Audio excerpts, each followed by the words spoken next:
What is going on, everybody? Welcome back to another episode of the Locked On Pitt podcast, your daily podcast covering the Pittsburgh Panthers, part of the Locked On Podcast Network, your team every day. And folks, as always, I am your host, Nick Faribault. I write for Pittsburgh Sports Now, call games at WPTS Radio, and I am a production assistant for ACC Network. And today we're going to talk about a few Pittsburgh transfer portal prospects, Philip Alston and Nelly Cummings. Could the Pitt Panthers have a men's basketball revival with the help of the guys from the Pittsburgh area? We will talk about my thoughts on them at the next level, the chances Pitt might land them, and how it would change Jeff Capel's outlook in 2022-2023. All of that is coming up today on Locked On Pitt. Are Locked On Pitt, your daily podcast on the Pittsburgh Panthers, part of the Locked On Podcast Network, your team every day.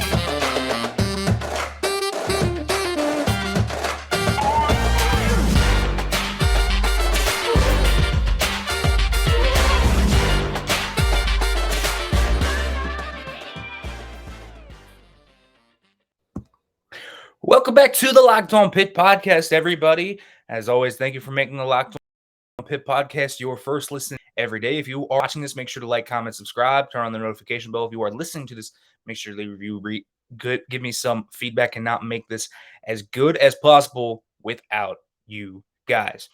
Now, folks, today I'm going to talk a little bit about Pitt men's basketball and some of the early guys that seem to be heavily on Pitt's radar, specifically due to contact and meetings with the local Pittsburgh transfers, Nelly Cummings and Philip Alston. Alston, a Cal U guy, D2 trying to come up to D1, but maybe the ACC and get even further up the tree, if you will. Nelly Cummings, a guy from Colgate, played at Lincoln Park, also has a younger brother, Brandon, who got offered by Pitt this week. So the Pittsburgh area powers with B certainly coming up big here. And so let's start off with Nelly Cummings because I think he's the one guy that you have a proven track record for. You have seen what he can do at the Division I level. Yes, it hasn't necessarily been against top teams, Patriot League with Colgate, but Nelly Cummings has proven to be a consistent winner during his time at Colgate. And this is something that Pitt has needed, just guys that know how to win, guys that know what a winning team looks like. And this has been something that Nelly Cummings has brought out. And so when you look at Nelly Cummings and what he had done this year, a really solid season for Nelly Cummings, right? You know, some games where the assists were much higher than you would expect. And so he's not. And here's the thing about Nelly Cummings. You know, I say he's not a true point guard, and I want to say that and specify that because 110 assists to 74 turnovers, not as efficient as a point guard necessarily, but he's an efficient ball handler. And I think that's something Pitt doesn't necessarily have. You know, Femi Odukale's assist numbers are up high because when he's on, the guy is really on and can be a kind of point guardish player. But the bigger thing when you kind of look at what he brings is that Femi is much more inconsistent with his handle, much more inconsistent against pressure. Nelly Cummings is kind of this calming force that doesn't turn the ball over a lot. And so those are mainly accumulated over time in games where maybe he was forced to try and do a little bit too much. But every time he actually went up and, say, faced a better team, it's not like those assist numbers went down.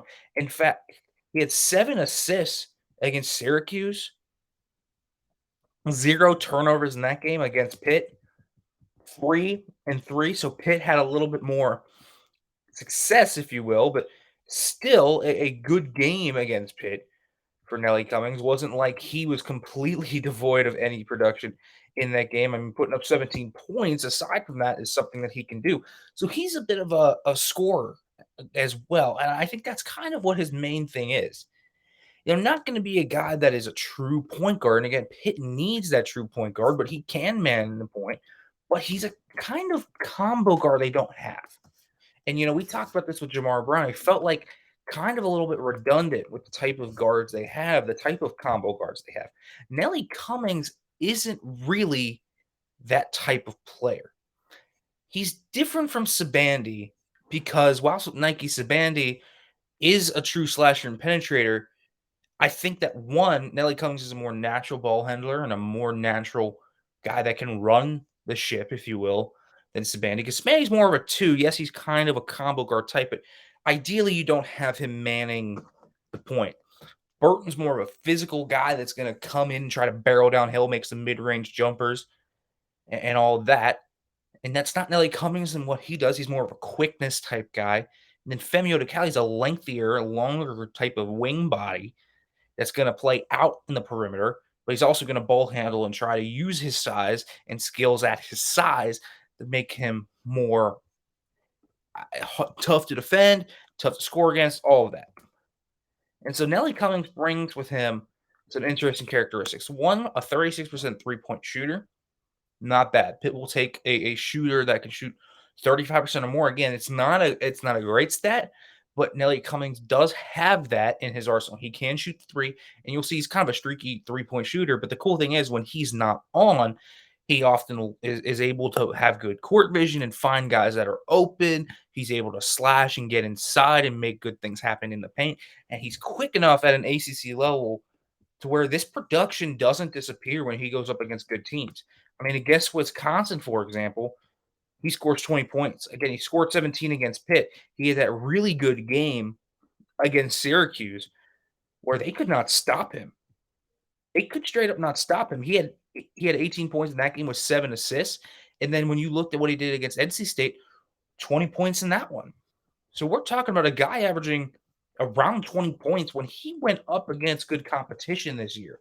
Nelly Cummings was very good in those games. And he was exactly the type of player that Pitt needs, right? The type of guy that doesn't turn the ball over a ton. He's pretty efficient with the ball handling usage he has. He has multiple modes to attack. So when he's not off, so this is not like an Ithiel Horton situation where if Horton's off, it's an issue. Now, you might not get a great defender in Nelly Cummings. You certainly get an opportunistic one. I'm not sure you get a great on-ball defender with him. But I think what you do get is a guy that can really add an offensive jolt, can add some spacing to the floor, can add some quickness that you might not have in the guard room, and could probably start for you. And I think that's something that's very reliable. Pitt needs these guys that are pretty consistent all around. You have some pieces that you feel might be consistent enough, and guys like Hughley, but you don't really have that at the guard spot necessarily because of how easily worn down it felt like Jamarius Burton became. And obviously Sibande coming off a torn ACL. And Femi, when he is off, he is not good offensively at all. He can still give you good production on the boards and good production in terms of defensive efficiency, but he's not going to give you much offensively. Cummings is going to give you offense almost every night. A guy that has consistently proven to be able to do that, finish at the rack, a good free throw shooter as well, never overlook the free throw part of this as well. Nelly Cummings has been pretty consistent, an 82% free throw shooter. Can always use guys like that. Feisty, tough guy that will fight. A local kid as well who knows what the Pitt brand of basketball is like, and that veteran type of player that you really like. And I do have a specific comparison I really like for Nelly Cummings. And I think that, when you look at him, there are some elements of a Charlie Moore in there, a veteran presence who knows how to win, has been around the block, can man that point guard position to a degree, bit of a combo guard scorer, has a few modes to him, maybe not the primary point guard, a traditional point guard, if you will, but I think he can do it, and I think he's going to be efficient in his touches when he is the ball handler. I think that's something that Pitt is going to need to look at and seriously consider as they continue to go in the portal. And I'll talk about their likelihood of landing him. We will also talk about Philip Alston and his skill set. But first, let me let you know about Built Bar because, folks, spring is around the corner. Summer will be soon as well. Do you want to get in shape and get that body right? Well, check out Built Bar because this is the protein bar that tastes like a candy bar. It is nothing like anything else you've ever tasted before on the protein bar market. And also, Built Bar has special puffs. Puffs are protein-infused marshmallows. They're fluffy, they're marshmallowy. They're not just a protein bar, they're a treat, and they are covered in 100% real chocolate, just like all Built Bars, including Puffs, which are covered in 100% real chocolate. But here is the thing. Built Bars are low in calories, low in sugar, low in carbs, high in protein while having the taste of an actual candy bar. You get the deliciousness, you get the health benefits with Built Bar. So all you have to do is go to built.com right now, use the promo code LOCKED15 and get 15% off your order. Use the promo code LOCKED15 for 15% off at built.com. All right, folks, welcome back to the Locked On Pitt podcast. As we're continuing to talk here through some of Pitt's transfer portal exploits, Nelly Cummings obviously being the big one thus far. So what is the likelihood that Pitt lands Nelly Cummings? And kind of where do we stand here in terms of right now? Do I think that they can land him? First, I think it's likelier than you think. And I think it's not going to be surprising if he commits here soon. Now, I think any smart guy that hits the portal is going to take their time a little bit to figure it out, unless there is 100% something you have worked through the back channels already, which, trust me, certainly does end up happening. Absolutely does end up happening. But Cummings, I think, will take some time. Again, an older guy too, so he could go overseas if he gets a more lucrative offer there. He's talked about that before, potentially going pro in terms of, okay, we have specific things that we need on this team, say in Greece, and we're going to offer you money and you're going to get more than you and NIL deals, which makes sense. But Cummings, I think it's really likely. They kind of full court pressed him. He's already been on campus. They've already had an in-home visit with him. And yes, that it's possible that can happen because he's so close by. And yeah, that's a big advantage for Pitt. But also, you're making the biggest impression on him right away. Again, he knows what Pitt's about. He knows the program. He knows you're going to sell him on it. And you give him that playing time at an ACC level. And if he's looking to really further his pro career, pro exploits potentially, that's where you get him in there. And if, he's won a lot, been to the tournament already, is it going to be as big for a guy like him? I'm not certain. So, yeah, you visit Nelly Cummings, and now all of a sudden, you have things that are looking really good. I think that Cummings would be a really good start to this transfer portal season. I think he's a must land right now. It seems like they have their foot in the door here. He seems like he is leaning Pitt, and I think that this is one that they really need to land. I think Nelly Cummings is a big-time prospect for them to land here. Now, Philip Alston, the Cal U transfer, is a little bit different. It's a little bit tougher trying to project up from a Division II school to the ACC, because that's such a massive leap, right? That's such a leap that it's not as easy to say, okay, here's what he's got. This is what he does. And there are things that when you look at Alston, he brings to the table. One of those things is amazing athleticism. Jumping out of the gym. I mean, watch Philip Alston's tape. The guy has rockets attached to his basketball shoes because he absolutely gets up and he is explosive, an explosive player. And that is something to always look at because Philip Alston is really dynamic in that way. Really good. He has a similar feel to a Justin Champagnie-like player in terms of his understanding of rebounds. He's bouncy. He's really got this innate feel of just, okay, the ball's going to land here and here, so I'm going to get this rebound. He's only 6'6", and this is kind of where the issue comes in. He's only 6'6". He played the 5 for Cal U. So when you are projecting up, That's not just an undersized 4. That is an undersized 4. That's ideally like a 3 or a 2. I mean, that's guard size. I mean, Femi Odukale is 6'5". So Alston, you would hope could be able to shoot, but that's not part of his game. And so it's a question of where is his ceiling, right? He attempted a few threes. I mean, he attempted enough threes, but he was 19 of 71 from downtown. That's good enough for 27%. Not great.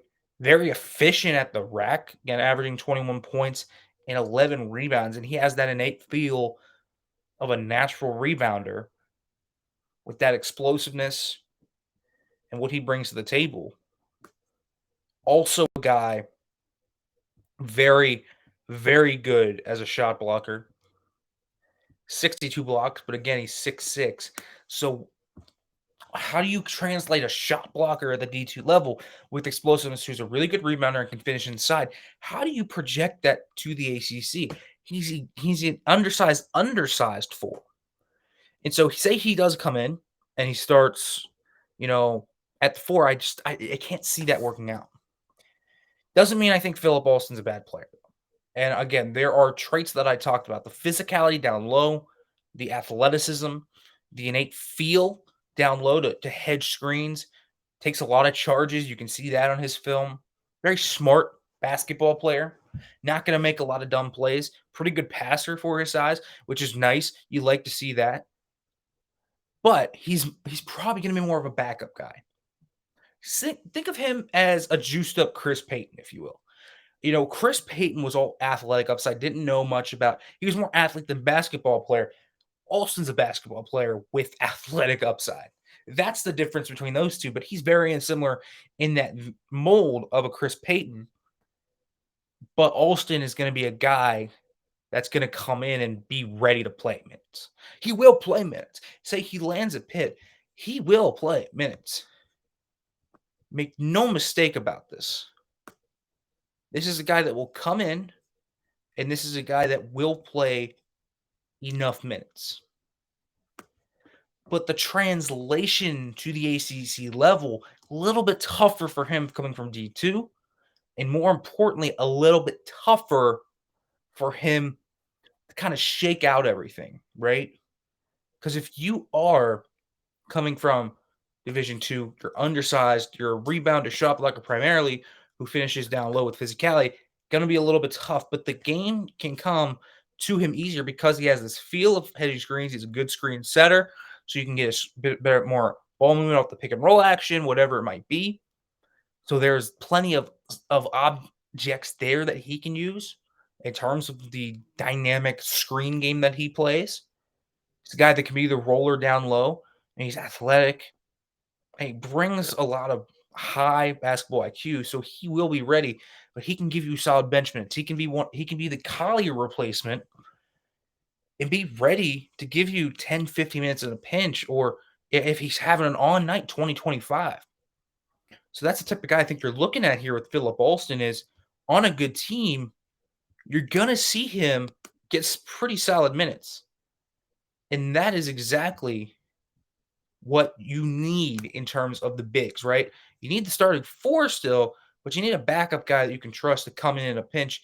Say, Hughley gets in foul trouble or whatever, you need someone there that can come in and dispel the waters.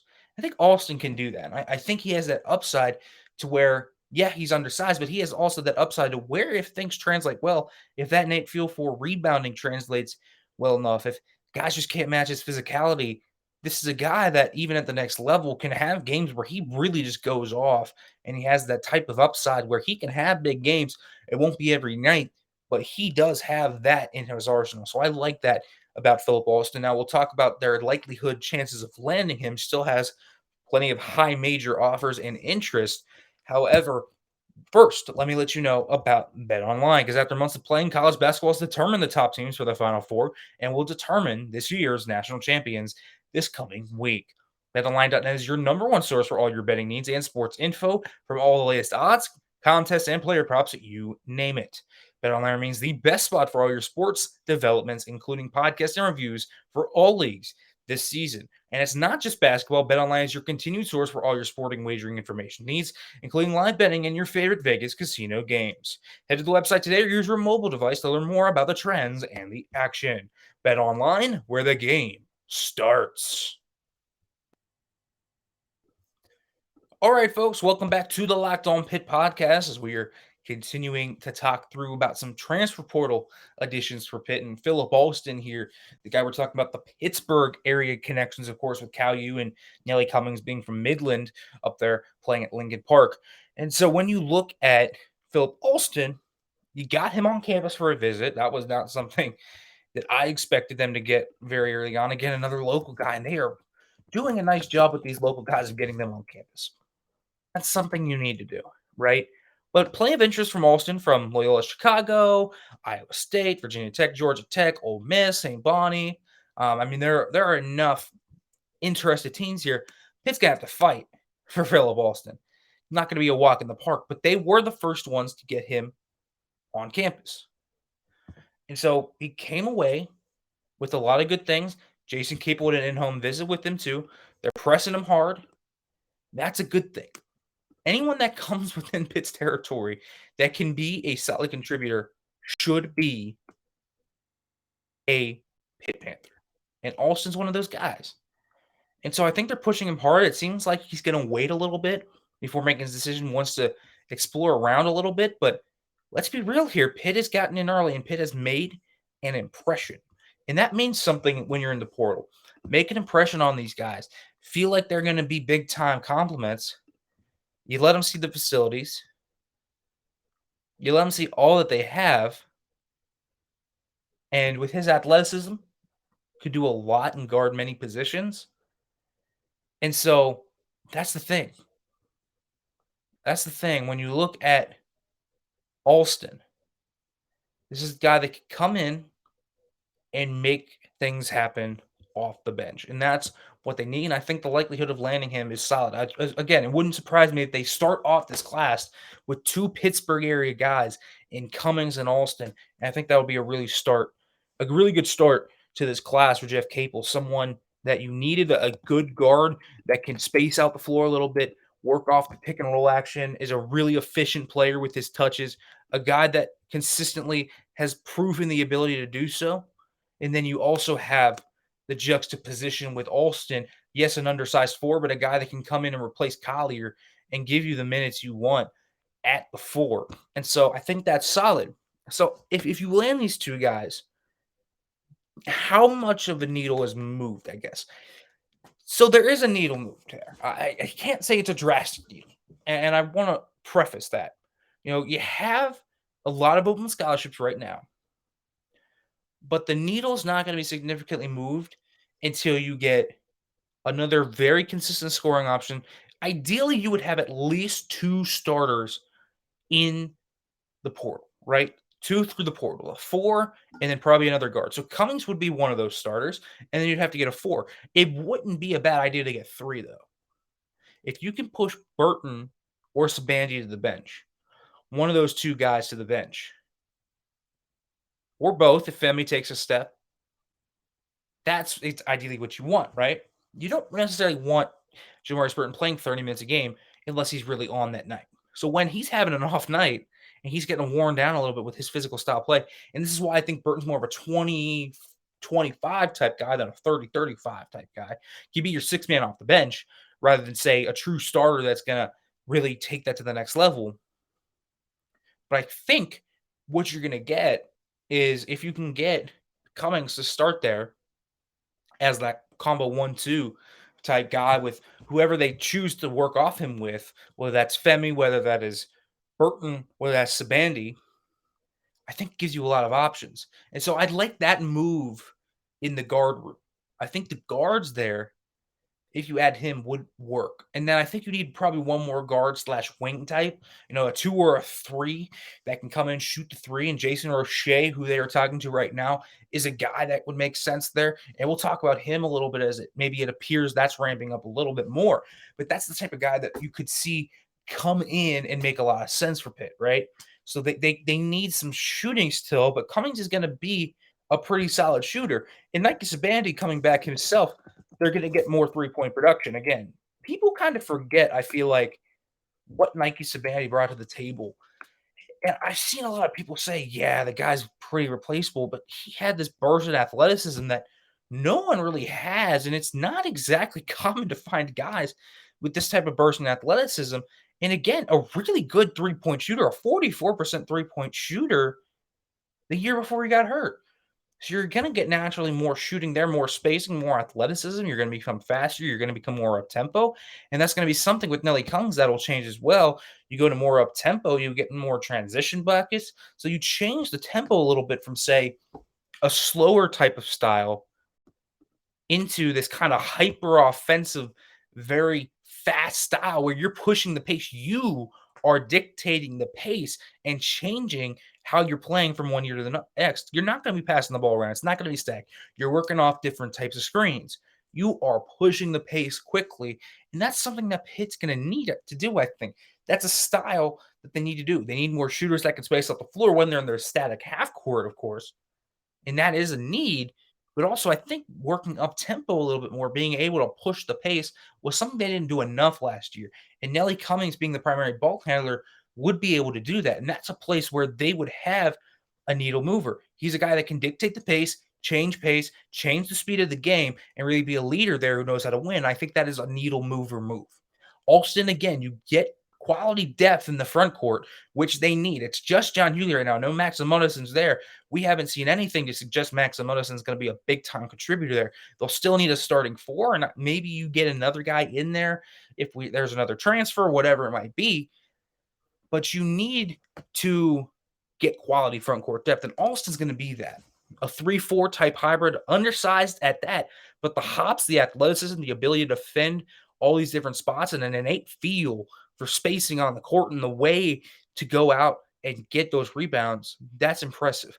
And he's young enough still to, wow, he had only a 27% three-point shot. You feel like maybe you can teach that, maybe he can learn that a little bit. And so there's plenty to be looked at here with Philip Alston. Again, needle mover moves, I think to a degree, yes. Not the end-all be-all. They still need to add three-point shooting. They still need to add a starting forward. But there are things here that look good. They probably need to add one more guard as well.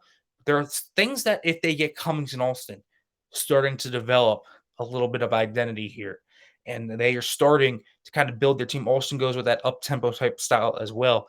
Could change things a little bit in a different style of play than we've seen under Jeff Capel here at Pitt. All right, folks, as always, thanks for listening. We'll have Dalton Miller from Pro Football Network here talk Kenny Pickett a little bit on the next episode, so look forward to that. We'll talk about his best landing spots, his NFL evaluation, and where he will end up going. It's all coming up on Locked on Pitt, folks. As always, thanks for listening, and as always, hail to Pitt.